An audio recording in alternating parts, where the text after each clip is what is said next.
nous allons passer à présent au second et dernier panel de la journée. J'appelle Mehdi Zakaria, président de l'ACSS. Mehdi, je vous en prie. Vous allez être accompagné de Samir Halilouche, RSSI Kneb Bank, de Loubna Tamiri, Maghreb Business Manager Walix, et de Alexis Serrano de Beyond Trust. Bonjour à tous. Encore merci d'être aussi nombreux à être avec nous aujourd'hui. Effectivement, la table ronde que j'ai le plaisir de modérer avec Alexis Roisset de Beyond Trust, Samir Halilouche de la CNEP. Il vous a fait une excellente conférence hier avec beaucoup d'aplomb sur le rôle du RSSI, avec Loubna de Walix qu'on va aller récupérer et chercher dans quelques secondes. L'objectif, c'est l'humain. Très concrètement, on le sait tous depuis des années, le rôle de l'humain est vital, est important et essentiel. On ne pourra que trop trouver, ou pas suffisamment trouver d'adjectifs pour signifier l'importance de l'humain dans la cybersécurité. Et l'intérêt de cette table ronde, c'est justement d'essayer de comprendre pourquoi l'humain est important. Et très concrètement, est-ce que finalement, il faut le considérer comme un maillon fort ou plutôt le considérer comme un maillon faible? Il y a deux écoles, on va essayer d'y répondre aujourd'hui. Il y a l'école qui va vous dire effectivement l'humain est le maillon faible. C'est une vision, on verra les raisons qui permettent effectivement de parler de maillon faible. Et puis il y a une autre école qui va plutôt focaliser toute sa stratégie sur l'humain, sur l'utilisateur, sur le salarié, sur le manager, sur les utilisateurs du système d'information, pour faire en sorte effectivement que l'humain devienne un maillon fort et une barrière essentielle dans une stratégie cyber à l'échelle, encore une fois, de l'entreprise. Voilà, Loubna nous rejoint. Très très bien. Et donc, je vais laisser parler évidemment en premier lieu un utilisateur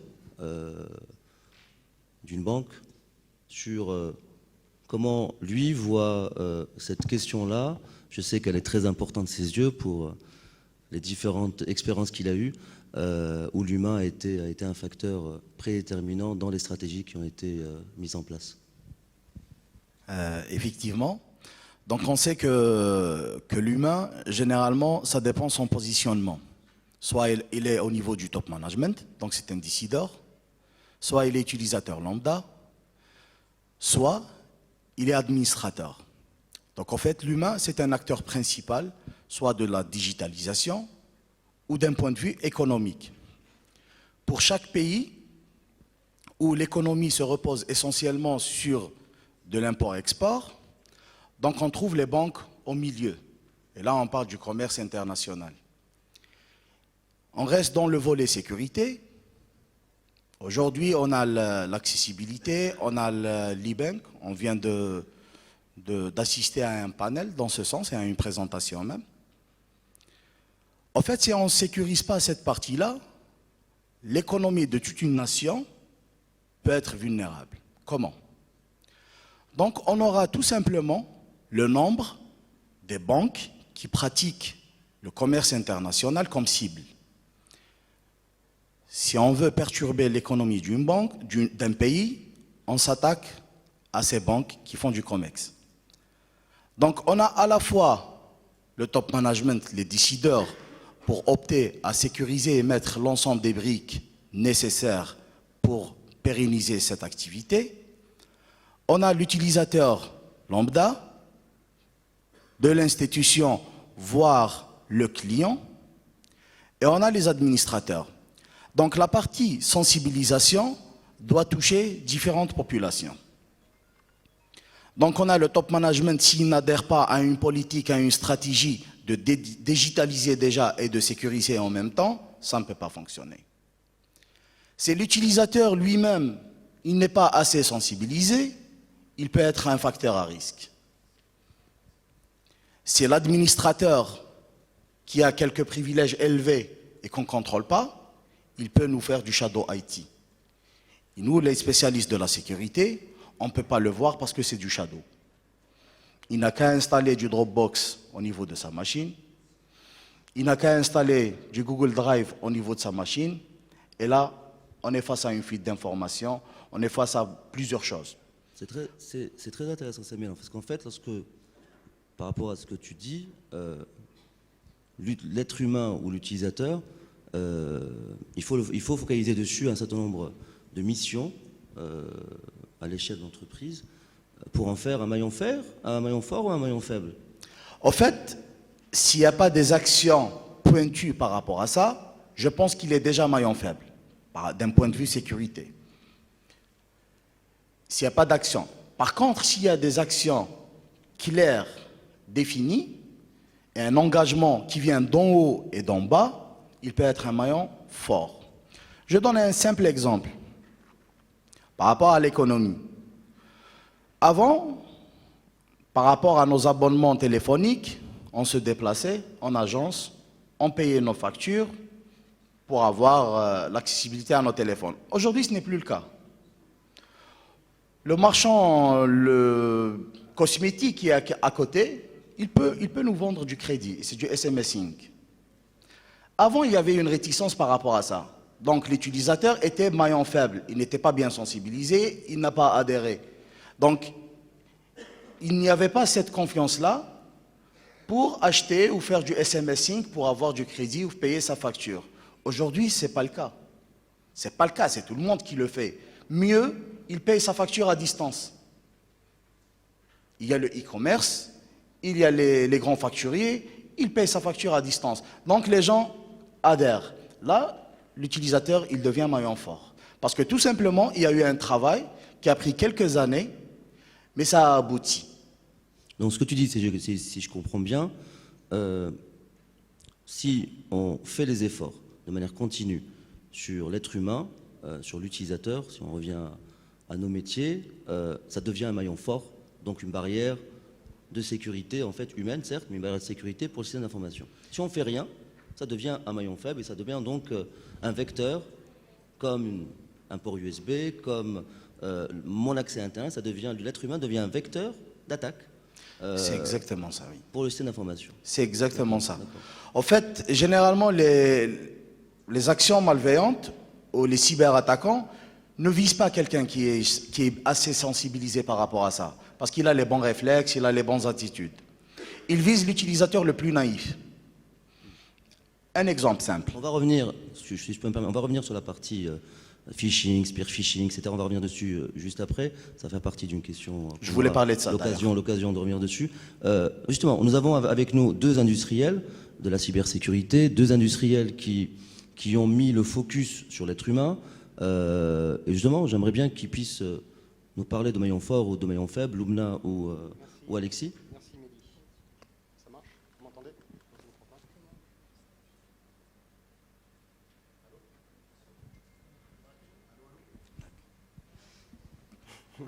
Allô? Ah.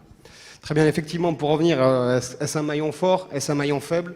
Je dirais que ça dépend déjà du prisme par lequel on le regarde.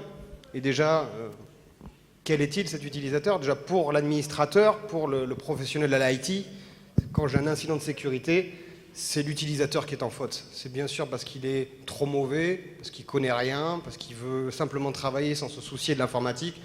Donc le problème vient de lui. Inversement, je change le prisme, je me mets du côté de l'utilisateur. Quand il y a un incident de production, de sécurité, c'est à cause de l'informatique, c'est à cause de l'équipe réseau, c'est à cause de l'équipe sécurité qui me bloque dans mon métier. Donc déjà, c'est le premier prisme. C'est important ce que tu dis. L'utilisateur accuse l'équipe réseau, bon, c'est toujours ça, vous êtes... Systématiquement. Vous êtes les méchants, de manière générale, vous êtes les méchants. Dès que vous mettez n'importe quoi en place, c'est pour bloquer l'utilisateur, c'est pour bloquer leur travail, c'est pour leur faire du mal. Mais est-ce que nous aussi, donc les informaticiens, les responsables sécurité, les ingénieurs sécurité, les techniciens sécurité, est-ce qu'on n'a pas également finalement la même manière de voir l'utilisateur? On est aussi un utilisateur, c'est exactement ça. C'est toujours de sa faute finalement. C'est toujours de sa faute, c'est toujours lui qui est trop nul, c'est toujours lui qui ne sait pas, c'est toujours lui qui ne sait pas cliquer, qui utilise la mauvaise application. Et moi je me rappelle quand j'étais petit, où mon père, qui était un professionnel de l'informatique aussi, m'expliquait le modèle OSI. la base du réseau, de l'informatique, etc. Il m'a rajouté quelque chose qui m'a marqué à vie. Il m'a dit, bon, il y a les 7 couches du modèle OSI, et il y a la 8e que personne ne connaît. L'interface chaise-clavier, l'utilisateur. Et c'est lui qui est la source de tous les maux de l'informatique. Et ça, c'était le prisme, effectivement, auquel j'ai cru pendant tout le début de ma carrière, parce que j'ai été picousé par mon père qui était professionnel de l'IT. Et puis, rapidement, je me suis rendu compte que quand on était en contexte d'entreprise et qu'on voulait travailler pour faire son métier, pour faire gagner de l'argent à l'entreprise, on se rendait compte que c'était complètement l'inverse et la réciproque était là. Et c'était de dire, ben, moi, utilisateur, quand je suis bloqué dans mon activité, c'est à cause de l'administrateur réseau qui a mis en place tel et tel process qui me bloque. Et effectivement, c'est en ça où on se rend compte que ben, le réflexe, c'est il se renvoie la balle et on ne cherche plus effectivement à comprendre. Et c'est ce qui se passe aujourd'hui, c'est qu'aujourd'hui, on se rend compte qu'on est tous des utilisateurs, on est tous des administrateurs d'un certain niveau. Et à ce titre, il faut pouvoir contrôler tout ça pour pouvoir avoir une harmonie et puis avoir une adhésion de l'utilisateur au service informatique. Parce qu'en plus, il y a 20 ans, c'était assez simple, parce que le service informatique était bien plus avancé que ce qu'on connaissait l'utilisateur. Donc quand l'utilisateur arrivait dans son entreprise, il avait des choses qui étaient de la science-fiction par rapport à ce qu'il avait à la maison. Aujourd'hui, encore une fois, on a complètement l'opposé qui se passe. C'est l'utilisateur, il a bien mieux qu'à l'entreprise à la maison. Il fait des choses avec sa télé qui est connectée, avec son smartphone. Et quand il arrive à l'entreprise, il est frustré. Il dit, bah, je fais ça à la maison. Pourquoi je ne pourrais pas le faire à l'entreprise alors qu'on est des professionnels ? Ça vous arrive, j'imagine tous ici, en tout cas une bonne partie, d'avoir un utilisateur qui vient le matin et qui vous dit pourquoi tu n'as pas mis tel antivirus ? Pourquoi vous avez acheté tel antivirus ? Moi, j'ai cet antivirus sur ma machine et j'ai regardé hier le classement et c'est n'importe quoi, tu devrais, etc. Et tu as raison, effectivement. L'utilisateur devient beaucoup plus intelligent, beaucoup plus... Et puis il a une expérience utilisateur où il dit bah, moi je suis en train de regarder une vidéo sur mon smartphone, je clique, paf, ça passe sur la télé, je peux le partager avec un simple lien à mon ami qui est chez lui, qui va recevoir un lien, qui va pouvoir... Enfin, c'est des choses aujourd'hui qui sont vraiment efficaces et qui apportent une expérience utilisateur qui est accrue. Et effectivement, quand il arrive en contexte d'entreprise, il a des années-lumière de ça et il se dit bah, comment ça se fait ? Pourquoi l'IT vous pédalez dans la semoule et pourquoi vous n'arrivez pas à me fournir ce service ? Et quand lui va contourner, c'est là où on trouve le shadow IT, c'est là où on trouve toutes les brèches de sécurité parce que les usages forcent les métiers, forcent la sécurité et forcent les investissements qui sont a posteriori. Donc c'est là où il faut qu'on se mette tous autour de la table, qu'on mette l'humain au centre et qu'on réconcilie le professionnel de l'IT avec l'utilisateur de cet IT afin qu'il trouve le moyen de faire avancer ce schéma dans un programme, dans une stratégie d'entreprise. Je n'ai pas dit une stratégie informatique, dans une stratégie d'entreprise. Parce que l'informatique n'est qu'un moyen, n'est qu'un médium qui permet de faire son travail. À l'époque, on avait des charrettes, aujourd'hui, on a des ordinateurs. C'est exactement la même chose. C'est la même chose, t'es sûr ? En termes de Je préfère process, l'ordinateur oui. que la charrette. L'homme là, Ça marche ? Oui, que bonjour. penses-tu de tout ça ? Moi, dans mon approche, en fait, par rapport à l'humain dans l'organisation ou par rapport à la sécurisation dans sa globalité, c'est qu'effectivement, si on ne met pas l'humain au centre de l'intérêt dans l'entreprise, on a beau mettre n'importe quelle solution, on a beau mettre n'importe quel outil pour améliorer la sécurisation, ça ne va jamais marcher. Parce que si un humain est malveillant, il va toujours chercher un moyen pour exécuter ce qu'il a en tête. C'est pour ça qu'à chaque fois, je le dis, je le répète, c'est que si on veut commencer par une sécurisation ou si on veut améliorer toute la partie, on va dire, sécurité en interne, il faut qu'on commence par l'humain. Premièrement, on le sensibilise, puis on l'accompagne au fur et à mesure. On est tous des humains, effectivement, comme vous avez tous dit, et on a une résistance au changement. Dès qu'il y a une nouvelle solution, dès qu'il y a une petite modification au niveau du rituel basique et classique de travail, on est frustré et on bloque. C'est pour ça que, éventuellement, et ce qu'il faut faire, c'est que, en termes de prise de décision et en termes de mise en place d'un changement, il faut mettre l'humain, il faut miser sur cette personne-là et sur ces personnes-là qui nous ont fait confiance et qui nous accompagnent au quotidien pour faire avancer l'entreprise et pour réaliser l'ensemble des tâches, afin qu'ils soient au courant de ce qu'on veut mettre en place et surtout qu'ils adhèrent au changement et qu'il adhère à toute la partie modification interne. C'est quelque chose qui est très important, je le dis, je le répète. Et là, je vais citer, par rapport à ce qu'on fait, 2 exemples différents de 2 pays voisins en Europe. Le premier, en fait, pour lui, c'est que dès qu'on met des solutions de sécurisation et dès qu'on veut évoluer le niveau interne de maturité, on va dire, du système d'information, on cherche plutôt le coupable, ce qui est complètement faux. Et le pays qui est juste à côté, pour lui, en fait, je cherche plutôt à disculper des personnes qui n'ont rien fait ou qui ont juste exécuté leurs tâches ou effectué leur travail au quotidien et qui se sont trompés. C'est humain, l'erreur est humaine. Donc là, la finalité, plus ou moins, est la même, mais la manière et la vision des choses est complètement différente. Si demain, je sors à mon administrateur que je cherche un coupable ou je cherche juste le maillon faible dans mon équipe, c'est sûr qu'il n'y a personne qui va adhérer au changement que j'exécute en interne. Par contre, si je valorise les gens avec qui je travaille, je leur donne en fait leur juste valeur et surtout je les implique dans le processus de prise de décision et je les implique éventuellement dans mes choix technologiques et ce que je veux mettre en place au futur, c'est sûr qu'ils vont adhérer à la politique interne de sécurisation dans sa globalité et même à tout changement, que ce soit en relation avec le domaine IT ou autre part. Merci beaucoup, parce que c'est la transition avec la suite du panel, c'est la conduite du changement, et c'est en fait la sécurité ou la cybersécurité, c'est un projet comme un autre. Quand vous gérez des projets dans vos entreprises, on va dire les plus communs, c'est la mise en place d'un système d'information, un ERP. On a vécu depuis 2-3 ans la révolution digitale des banques, qui sont en pleine digitalisation de leur système, avec leur core banking, etc. Et donc forcément, quand vous avez des projets métiers, c'est naturel, depuis maintenant 20 ans, 30 ans, c'est totalement intégré dans les processus de changement d'une entreprise. Lorsqu'on touche à l'utilisateur, on va forcément, c'est évident, ça devient un réflexe. On met en place de la gestion de projet, on met en place de l'accompagnement, on met en place de la formation, on met en place de la sensibilisation, on crée des key users, enfin tout ça, vous connaissez ça par cœur. Mais par contre, dans la sécurité, on ne le fait pas. On ne fait pas ça. On oublie finalement qu'un projet sécurité, c'est un projet avant d'être de la sécurité. C'est un projet d'entreprise. Je ne sais plus qui avait parlé de ça, je crois que c'est toi Alexis tout à l'heure. Au final, si l'utilisateur n'est pas mis au cœur de notre stratégie, c'est comme si on n'avait rien fait. Et donc au final, la sécurité, est-ce que, et je vous pose la question aux trois, est-ce que finalement la sécurité ne doit pas être très concrètement banalisée, le mot est fort, banalisée, et l'intégrer dans tout processus de changement d'entreprise. Et on revient à la conférence de Labah, qui n'est pas très loin, que je vois, où il parlait de sécurité by design. Et lorsqu'on regarde les différentes couches de la sécurité by design, il y a l'être humain.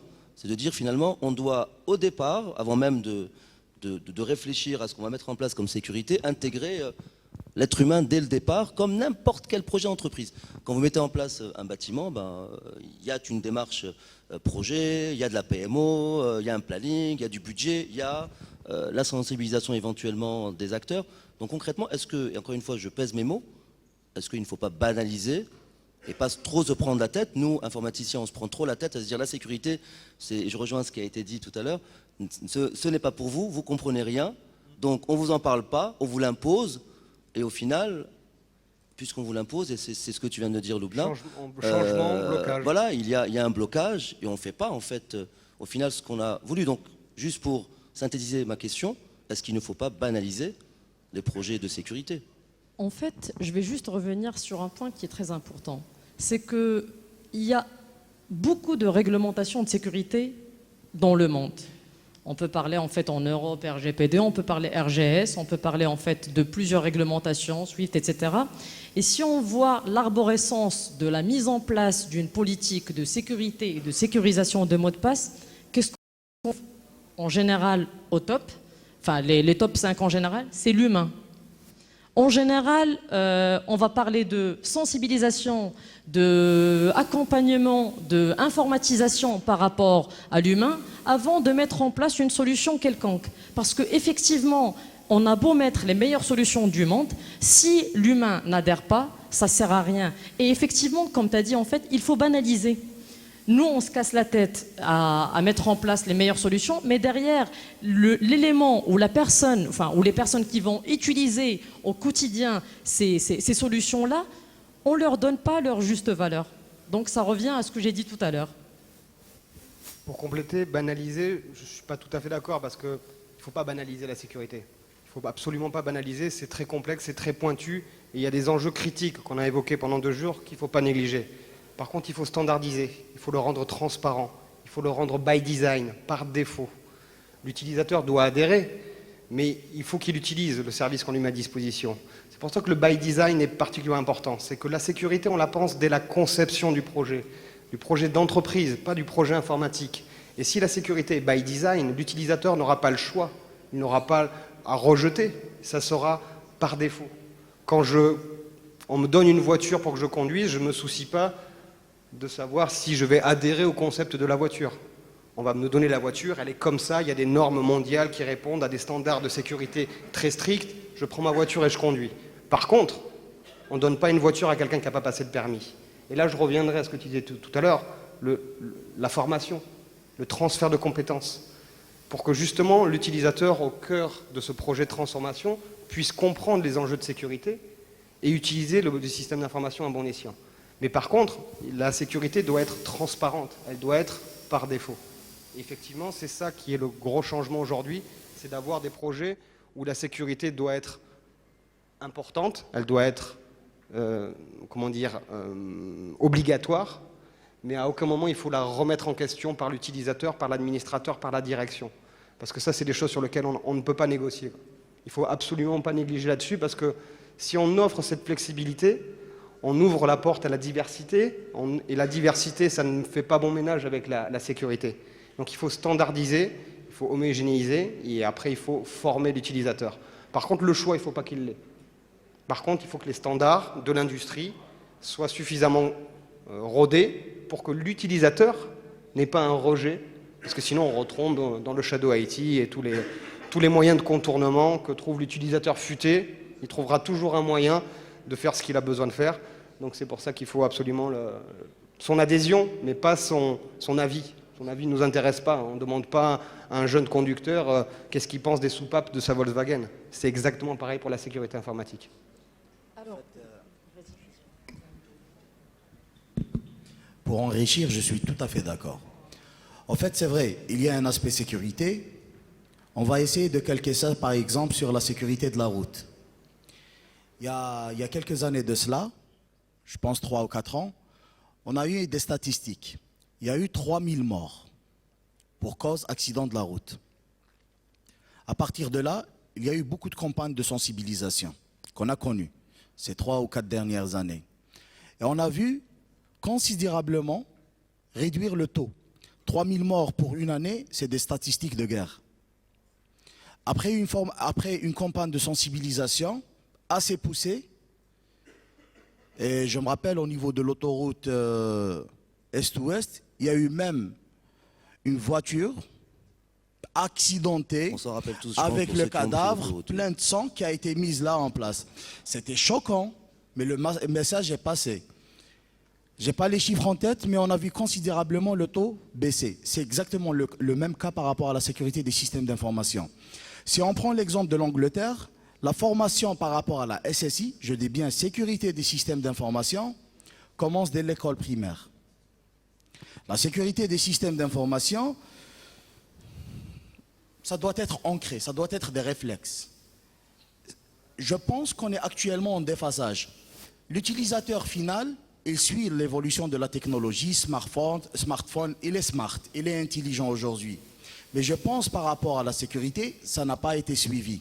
On a poussé vers la digitalisation et vers la modernisation, IT, mais on n'a pas fait la même chose par rapport à la sécurité. Je te coupe juste et je te laisse reprendre. Profitez-en évidemment pour répondre au quiz qui est derrière moi, à vos smartphones soyez les plus nombreux pour qu'on ait des statistiques qui soient révélatrices des préoccupations que vous avez. Excuse-moi. Pour moi, j'enchaîne par rapport à la sensibilisation. On a des informaticiens par nous, des administrateurs et des décideurs. On entend parler du dark web. Mais combien de nous s'est documenté par rapport à ça, ou même il a accédé par rapport à ça? Si vous permettez, je donne un classement des top 5, ce qui se passe au niveau du dark web. On trouve de la vente de la drogue, des armes, pire, du serial killer, pire, du cannibalisme et autres. Ça se passe. Ça, c'est le web, mais c'est l'autre face du web. Est-ce qu'on le sait? Si on prend un enfant, tout à l'heure on discutait, on a abordé ce sujet. Si on prend un petit enfant, il est au zoo, un enfant de 6 ans, 7 ans, il est au zoo, il voit un tigre albinos ou bien un lion blanc ou un ours blanc, je salue l'exemple. Il a envie de le caresser. Pour lui, c'est une peluche. Il a envie de lui tirer la moustache. Mais ce n'est pas le cas. C'est dangereux. Pour moi, un utilisateur qui suit la technologie, qui suit tout ce qui est smart, c'est bien. Mais s'il ne se rend pas compte du danger, il ne saura pas comment le gérer. Allô? Oui, je ferai même le lien avec ce qui a été dit hier pendant la conférence sur le réputation. Où effectivement, l'utilisateur aujourd'hui, il est sur Facebook, il publie, il ouvre sa vie sur les réseaux sociaux, parce que c'est sympa, c'est facile, etc. Et il ne se rend pas compte des risques. Et c'est aujourd'hui qu'il faut absolument sensibiliser, il faut éduquer pour que ces gens se rendent compte. J'ai vu une campagne il n'y a pas très longtemps, je crois que c'était en Allemagne, où on voyait quelqu'un qui était avec un écran et il partageait des informations. Il partageait sa maison, des photos de sa maison. Il partageait des photos comme ça en live. Hein. Il avait une grande pancarte sur une place publique. Il partageait son mot de passe Wi-Fi. Et les gens me disent mais pourquoi tu fais ça? T'es complètement... Et après, il a montré des profils Facebook qui dévoilaient bien plus d'informations. Donc on a tendance effectivement à se dire c'est facile, tout le monde le fait, c'est normal. Non, il faut absolument prendre conscience de choses qu'on ne ferait pas, qu'on ne ferait même jamais. C'est même qui nous révolte. Ce mec-là se faisait mais arrête de montrer ton adresse, après les gens ils vont venir sonner chez toi. Mais oui, mais montre-moi ton profil Facebook. Je veux savoir ce que tu manges, qui est ta femme, où tu habites et quels sont tes loisirs. Et toi, tu me dis, ouais, tu as montré une photo de ta maison, c'est dangereux. Donc c'est là où on voit qu'il y a effectivement une schizophrénie entre nos habitudes historiques et ce qu'a apporté la technologie et en quoi, effectivement, le côté risque n'est pas du tout pris en compte aujourd'hui. Mais comme je l'ai dit aussi dans ma présentation, au début, on parlait d'informatique. La sécurité, c'était même pas un souci. Ça n'existait même pas. C'était un outil qui était là. On ne pensait même pas qu'il puisse être vulnérable. Et donc, c'est des choses, on court après le train. Et c'est pour ça qu'aujourd'hui, toutes les institutions, tous les analystes parlent de sécurité by design. Ils disent non, s'il vous plaît, revenons aux concepts de base fondamentaux. On fait de la sécurité par défaut. On le fait dès la conception. C'est très important, vraiment, j'insiste dessus et je vais encore remercier Alaa Bahichi parce qu'il a fait une belle conférence hier sur les normes et en particulier sur la loi, et la fin de sa conférence c'était justement le sécurité par design.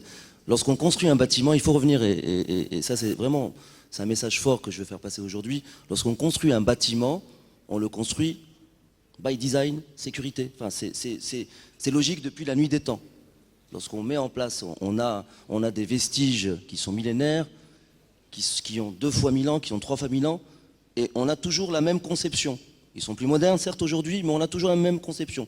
On ne pose pas la première pierre avant d'avoir designé en fonction de la sécurité. Le sol, est-ce qu'il est sismique? Est-ce que c'est une zone inondable? Est-ce que c'est une... etc., etc. Tout ce qu'on fait autour de nous dans la vie réelle, il est souvent fait by design, sécurité.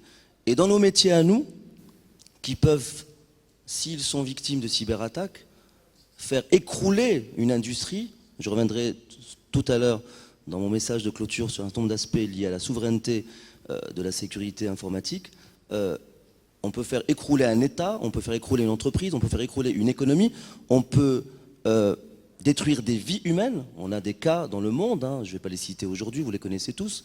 On a des cyberattaques qui ont été suivies de morts, hein, de morts. Enfin, il n'y a qu'à voir WannaCry, les dégâts qu'il a fait dans le monde, notamment dans certains hôpitaux, où vous avez, on va dire, l'Europe du Nord, certains hôpitaux qui ont été victimes de WannaCry, des salles opératoires qui se sont arrêtées. Une salle opératoire avec un malade à l'intérieur, si elle s'arrête très concrètement, voilà, le résultat, il est très clair. Donc, pourquoi, et c'est vraiment la question que je pose, pour qu'on arrive éventuellement à discuter avec vous sur quelle est la solution éventuellement technique aussi, peut-être qu'il y a des solutions techniques à mettre en place, pourquoi aujourd'hui, alors qu'on sait, on le sait tous, on le sait suffisamment tous depuis des années, on lit tous l'actualité, et l'actualité s'accélère, les attaques d'hier ne sont pas les attaques d'aujourd'hui, les attaques de demain seront beaucoup plus dévastatrices que les attaques d'aujourd'hui et d'hier, et malgré tout, on n'a pas encore ce réflexe-là de se dire, avant de concevoir n'importe quel système, avant de concevoir n'importe quel applicatif, avant de déployer n'importe quoi sur n'importe quoi, et je pèse vraiment mes mots, je vais d'abord penser à la sécurité. Pour revenir à ce qui a été dit, c'est-à-dire que l'utilisateur au final n'est qu'un utilisateur. Et si la sécurité est intégrée dès le départ, ce n'est qu'un utilisateur. Pour que ça soit transparent, c'est le meilleur moyen pour que ça soit transparent. Parce que, comme je l'ai dit plusieurs fois, les métiers avant la sécu. Les métiers avant la sécu, quoi qu'il arrive. Donc si la sécu est un obstacle pour que le métier fonctionne, ça ne marchera pas. Ça sera contourné, ça sera un blocage des employés qui iront voir la direction, qui disent non, mais on ne peut pas travailler. Donc c'est pour ça qu'effectivement, il faut que la sécurité soit par défaut. Et du coup, effectivement, elle sera forcément prise en compte.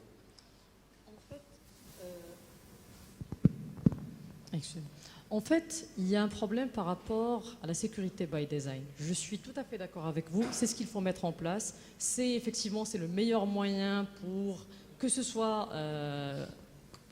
c'est le meilleur moyen pour avoir soit l'adhésion des internes, soit pour une sécurisation, on va dire, qui n'est pas parfaite, mais qui est beaucoup plus améliorée que rien.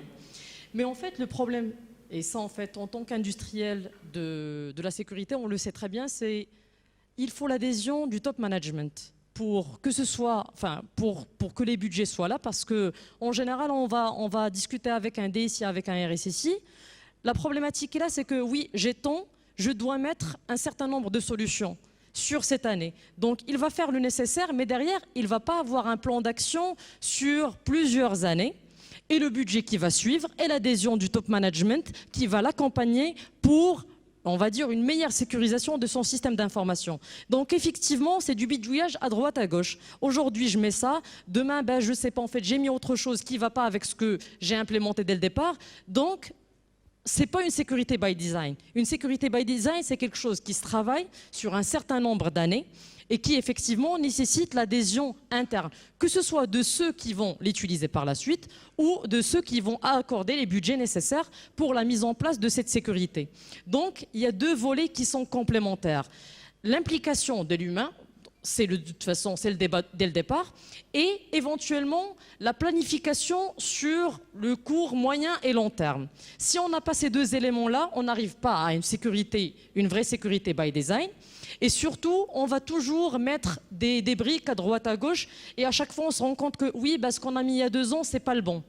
Rebolote. Même chose qui va se répéter. Tu as raison, en fait. Mais tu as raison de le dire comme ça, parce que c'est ce qu'on vit.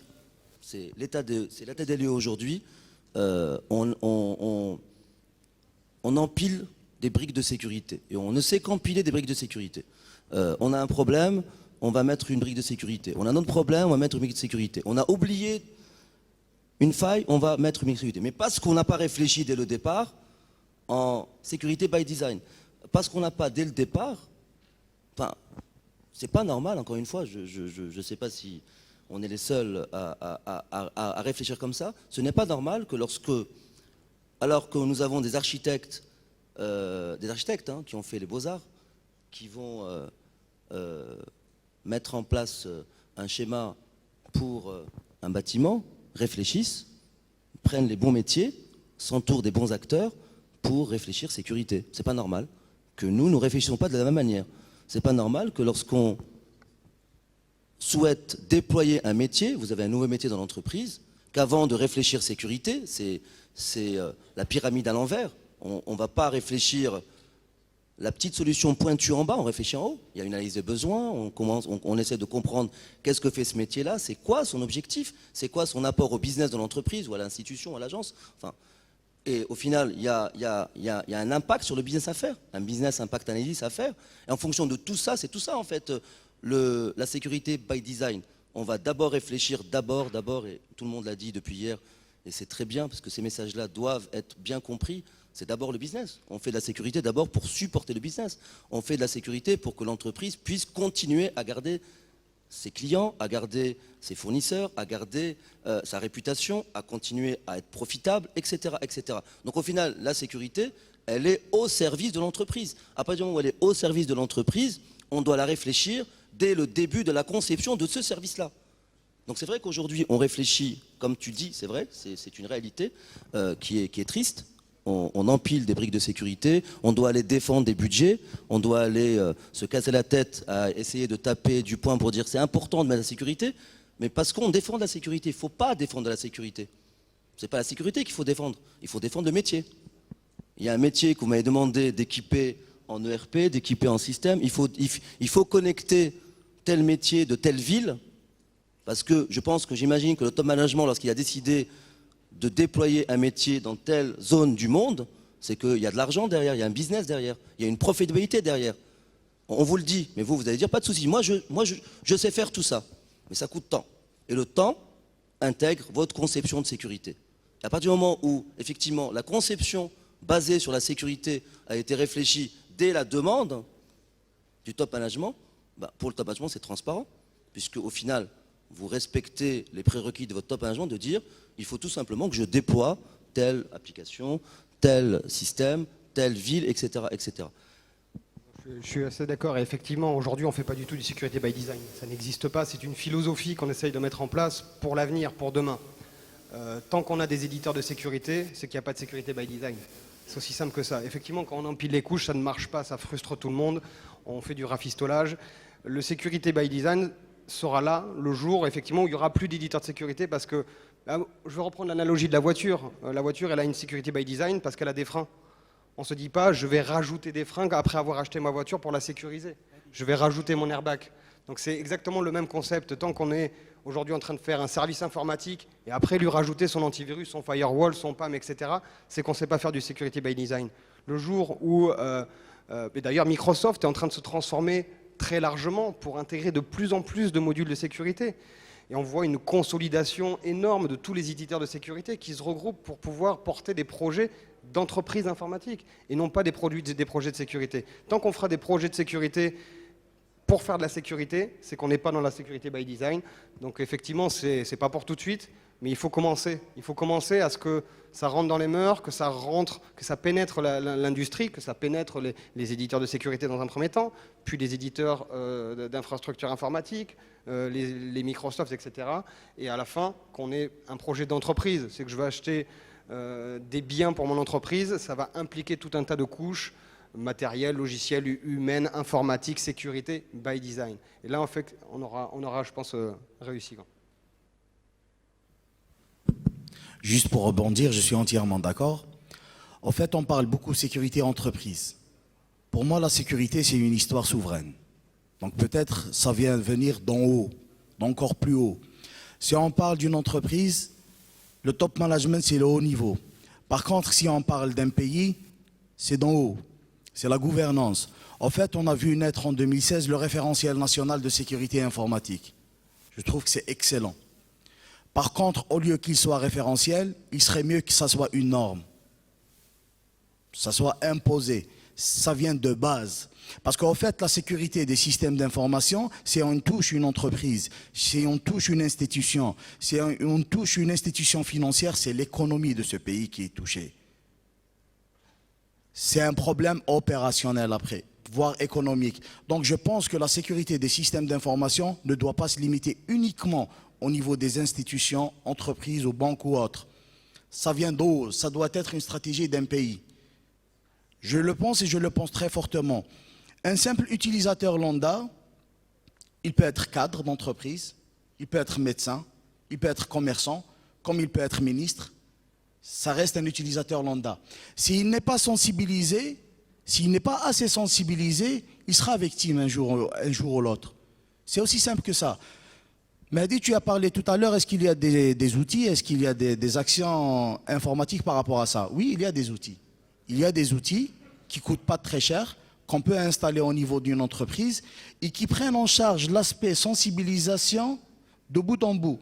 Donc on a les formations e-learning, on a les campagnes par emailing et on a même des campagnes de phishing. Campagne de phishing, c'est un exercice très sympa qu'on le réalise. Il y a plusieurs RSSI dans cette salle. Le but d'une campagne de phishing, il est beaucoup plus pédagogique qu'autre chose. Je l'ai réalisé il y a quelques années de cela, et c'était un directeur central de la DSI qui avait mordu l'hameçon. Il avait communiqué ses mots de passe. Un des directeurs centraux. Ça prouve que personne n'est à l'abri.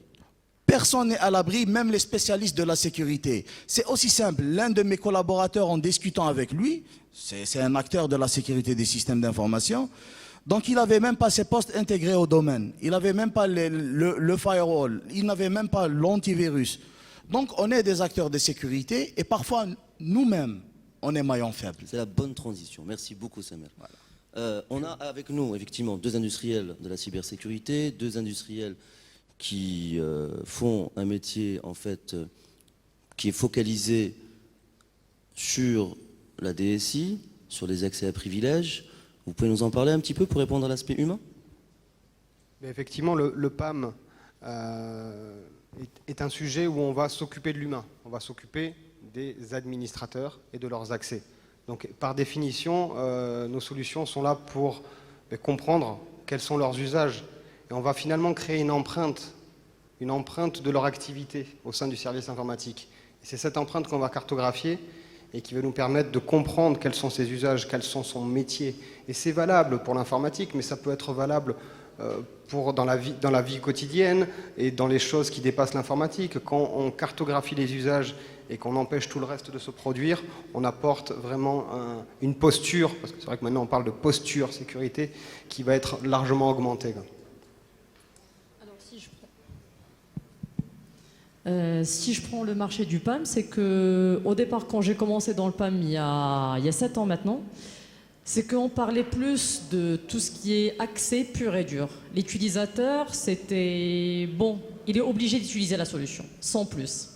Et j'ai vu qu'au fur et à mesure des années, les éditeurs commencent même à sortir des versions de confort utilisateur.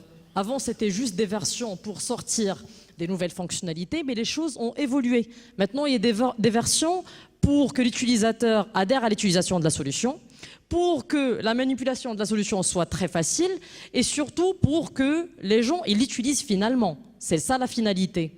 Donc effectivement, le marché du PAM, là où on opère, a énormément évolué. Et la suit la tendance du marché de la sécurisation, qui au départ c'était juste on met des solutions, donc je répète ce que j'ai dit, on met des solutions pour sécuriser, mais maintenant on met des solutions certes pour sécuriser, mais surtout pour que les gens les utilisent d'une manière très facile, pour que les produits soient user-friendly et pour que, en termes d'ergonomie, ces produits-là soient vraiment adaptés aux besoins et au fonctionnement quotidien des entreprises. Donc c'est quelque chose qui a évolué au fur et à mesure du temps. Exactement, moi je suis vraiment totalement en phase et j'irais même plus loin qu'un PAM, ce n'est pas une solution de sécurité. C'est pas parce que la sécurité, on ne veut pas la voir. Un firewall, un antivirus, un SIEM, l'utilisateur il ne veut pas le voir, il s'en fiche complètement, il veut simplement utiliser son ordinateur pour travailler. Le PAM, c'est totalement différent, c'est un outil de production avant tout. Les administrateurs vont s'y connecter tous les matins pour travailler, pour accéder à leur serveur, pour administrer le data center, pour résoudre des incidents. Donc si leur expérience utilisateur n'est pas bonne, si l'humain n'est pas content de travailler via cet outil, il va contourner Shadow IT, il va créer des brèches de sécurité. Donc c'est en ça où l'humain est au cœur de nos solutions, parce que bien sûr c'est une solution de sécurisation au sens large, mais comme je le dis, c'est avant tout un outil de production qui permet aux gens de faire leur travail. Juste pour clôturer, et puis j'ai une dernière question, très concrète pour que l'audience comprenne très concrètement pourquoi le Gartner a mis en numéro 1 ça fait 2 ans, hein, 2018-2019. Alexis a pris en 2019, mais l'année dernière également, le Gartner avait mis en numéro 1 comme projet que devraient lancer les DSI le PAM. Très concrètement, indépendamment de tracer, d'enregistrer les sessions des administrateurs, qu'est-ce que ça peut permettre à une entreprise d'arrêter comme cyberattaque, très concrètement, connue récemment. Je reviens à ce que je disais hier matin. Il y a Crysis qui est sorti l'année dernière, un ransomware qui a fait fureur dans le monde, mais qui n'est pas très visible par le grand public parce qu'il attaque des entreprises.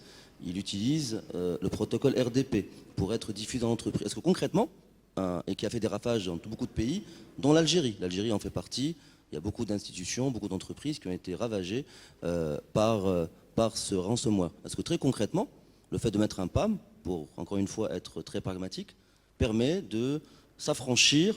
Ça permet de bloquer les ports RDP qui ne sont pas contrôlés par le PAM. Tout simplement, je vais pouvoir verrouiller tous les accès SSH, RDP et s'assurer que personne qui ne passe pas par mon PAM puisse rentrer dans mon réseau. Premier point. Et deuxième point, parce qu'il y a l'accès dans le PAM, puis après il y a l'identité. Donc on a verrouillé les accès, personne ne peut rentrer en HTTP, HTTPS, RDP, SSH, Telnet, VNC, tous ces protocoles sont bloqués. J'ai posé une question de néophyte. C'est un firewall ce que tu me dis là? Absolument pas. C'est un firewall sur ces protocoles d'accès. Alors qu'est-ce que ça fait de plus qu'un firewall? Ce qui va faire de plus, c'est la gestion de l'identité qui va être derrière. C'est-à-dire qu'une fois qu'on a contrôlé ces accès, et puis surtout, en fait, le firewall, c'est la porte d'entrée. C'est un clapet qui ouvre et qui passe si on a des habilitations. Le PAM, c'est le tuyau qui conduit à cette porte. Donc nous, on va bloquer ce tuyau. Et deuxième point, effectivement, c'est l'identité. Parce qu'on l'a vu plusieurs fois, toutes les vulnérabilités, toutes les attaques, ou presque, on parle de 80-90% des attaques et des vulnérabilités, sont inefficaces si je n'ai pas le mot de passe. Donc si je verrouille et que j'ai une bonne politique de mot de passe, même s'il est rentré, il ne pourra rien faire. Et l'attaque sera inefficace. Donc on peut, je dirais, réduire la fameuse surface d'attaque, mais vraiment significative. On peut avoir des cas concrets. Et le deuxième point, et un point qui est un peu plus nouveau dans le marché du PAM, c'est la partie gestion des privilèges à l'intérieur de la session, à l'intérieur du poste de travail, où j'ai donné des droits d'admin à trop d'utilisateurs. Et si j'ai donné ces droits d'admin à ces utilisateurs, croisés avec la vulnérabilité applicative, l'attaquant peut tout faire. Si je peux supprimer ces droits d'admin et permettre au métier de fonctionner et d'accéder aux applications, et ça c'est une brique du PAM qui est particulièrement différenciante et qui va changer la donne. Alors, si je parle du PAM en général, c'est que, effectivement, PAM, c'est Privilege Access Management. Mais un accès sans mot de passe, comme a dit Alexis, en fait, ça n'a aucun sens. Donc, effectivement, et si on voit en fait par rapport aux réglementations de sécurité, c'est que le mot de passe et la sécurisation du mot de passe arrivent même avant la sécurisation de l'accès. Donc, si j'ai un mot de passe qui est faible, c'est mon maillon faible au niveau du système d'information. Donc, effectivement, nous, par rapport à la mise en place d'une solution de PAM, c'est qu'on gère et le mot de passe et l'accès. Parce que quand il s'agit d'un accès et derrière le mot de passe, il est faible, c'est comme si on n'a rien fait. Donc, effectivement, ce qu'on fait, c'est que on sécurise premièrement le mot de passe avec des politiques de changement qui respectent et qui vont avec ce que la DSI met en interne pour bien sûr respecter la politique et la mise en place de la politique de changement de mot de passe interne. Et on renforce avec la sécurisation des accès. Le serveur n'est plus une porte ouverte avec un accès admin à tout le monde. Et derrière, quand il y a le moindre souci, comment le problème s'est produit, qu'est-ce qui s'est passé, on n'a pas la moindre information. Et c'est sûr, si tout le monde utilise un accès admin, qui a fait quoi, ça, on n'a pas cette information. Et avec les logs, bon courage. Donc, le point fort de la mise en place de solutions de PAM, c'est pour maîtriser qui fait quoi, comment et quand. Là, en fait, ce sont les 4 questions phares. Et avec une solution de PAM, on peut répondre à ces 4 questions d'une manière très facile, très fluide, avec le minimum de changements possible au niveau du système d'information. Parce que, effectivement, un firewall, c'est une porte d'entrée. Donc on ne va jamais dire oui, mettez une solution de PAM, c'est suffisant. Ça, c'était jamais le cas et ça serait jamais le cas parce que le firewall, c'est la porte d'entrée, c'est la porte blindée de notre maison. Et derrière, effectivement, on peut trouver les autres portes. Le PAM fait partie de ces portes-là et surtout, il permet de ce que j'ai dit tout à l'heure, de répondre à qui fait quoi, comment et quand, avec le minimum de changements possibles au niveau de vos systèmes d'information. Parce que si je rajoute une couche supplémentaire de sécurisation et ça nécessite des changements au niveau de tout mon système d'information, ça n'a aucun sens, c'est pas la peine. Donc la mise en place, je le répète, du PAM, c'est une facilité premièrement d'utilisation pour les administrateurs parce qu'ils n'ont plus à connaître 1000 mots de passe. C'est un accès sur l'outil de PAM qui va permettre d'avoir des accès par la suite sur les différentes cibles avec des mots de passe qui sont assez robustes, assez renforcés. Et en même temps, avec le minimum possible d'impact sur l'utilisation journalière et sur les tâches quotidiennes de l'administrateur. C'est ça l'objectif de la mise en place d'un outil de PAM. Merci beaucoup. Merci Samer, merci Alexis, merci Lumna. Je vous demande des applaudir. Merci à vous tous.